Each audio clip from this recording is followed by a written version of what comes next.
അപ്പോൾ നമ്മൾ ചെറിയ വീഡിയോയിൽ വന്നിട്ടുള്ള അപ്പോൾ വേറെ ഒന്നല്ല, നമ്മൾ 2023 തൊട്ട് ആണ് പുറകോട്ട് നോക്കുകയാണെങ്കിൽ ഒരു 40 വർഷം പുറകോട്ട് നോക്കുകയാണെന്നുണ്ടെങ്കിൽ ഏറ്റവും ഒരു വർഷത്തെ കണക്കനുസരിച്ച് ഏറ്റവും കൂടുതൽ കാർ സെല് ചെയ്യുന്ന ഒരു ബ്രാൻഡാണ് നമ്മുടെ മാരുതി. പക്ഷേ 2024 ചെറുതായിട്ടൊന്ന് തെറ്റി 2024 ആ സ്ഥാനം അങ്ങ് പോയി കിട്ടി.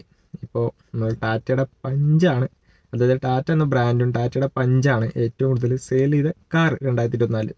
ഏകദേശം 2,02,31 യൂണിറ്റ് കാറുകൾ അവർ സെല്ല് ചെയ്തിട്ടുണ്ട് കേട്ടോ, ടാറ്റ പഞ്ച്. അപ്പോൾ ടാറ്റ സെയിൽ ചെയ്തുകൊണ്ട് മാത്രമല്ല, ഈ 40 വർഷമായിട്ട് മാരുതി ആയിരുന്നു പൊസിഷൻ കൊണ്ടുനടന്നിരുന്നത്. പക്ഷേ ഈ വർഷമല്ല, ഈ കഴിഞ്ഞൊരു വർഷം അത് മാറ്റി കുറിച്ചു. ഏകദേശം ഒരു മാസത്തെ കണക്കനുസരിച്ച് ആവറേജ് ഒരു 15,000-16,000 കാറുകളൊക്കെയാണ് വിറ്റുകൊണ്ടിരുന്നത് ടാറ്റ പഞ്ച്. വേറെ ഒന്നുമല്ല, ടാറ്റ പഞ്ചിന് ഒരു മൈക്രോ SUV ആണെന്ന് മാത്രമല്ല, എന്താ പറയുക, IC എഞ്ചിനും ഉണ്ട്, EV ആണ്.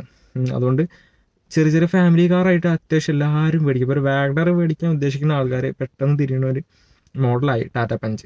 EV ഉണ്ട്, IC എഞ്ചിനുണ്ട്, അതേപോലെ പെട്രോൾ എഞ്ചിനുണ്ട്. അപ്പോൾ എല്ലാവരും അങ്ങനെ തിരിഞ്ഞു, സ്വാഭാവികമായിട്ട് സെല്ലിങ് കൂടി. പക്ഷേ മാരുതി അങ്ങ് അരങ്ങൊഴിഞ്ഞിട്ടൊന്നുമില്ല, തൊട്ടുപുറകെ തന്നെ ഉണ്ട് കേട്ടോ. തൊട്ടുപുറകിലെ വാഗ്നറും അതുപോലെ എർട്ടിഗയൊക്കെ ആയിട്ട് തൊട്ടുപുറകെ തന്നെ ഉണ്ട്. അപ്പോൾ ഒരു നല്ലൊരു EV ഒക്കെ തന്നെയാണ് നമ്മുടെ ടാറ്റ പഞ്ച്. വേറെ വലിയ കംപ്ലൈൻറ്റ്സോ കാര്യങ്ങളൊന്നുമില്ല. അതുകൊണ്ട് തന്നെയാണ് അത്രയും ജനപ്രിയമായ ഒരു വാഹനമായി മാറിയതും ആളുകളെ ഏറ്റവും കൂടുതൽ മേടിക്കാൻ തുടങ്ങിയതും. അപ്പോൾ ഈ ചെറിയൊരു ന്യൂസ് പറയാൻ വേണ്ടിയിട്ടായിരുന്നു കേട്ടോ.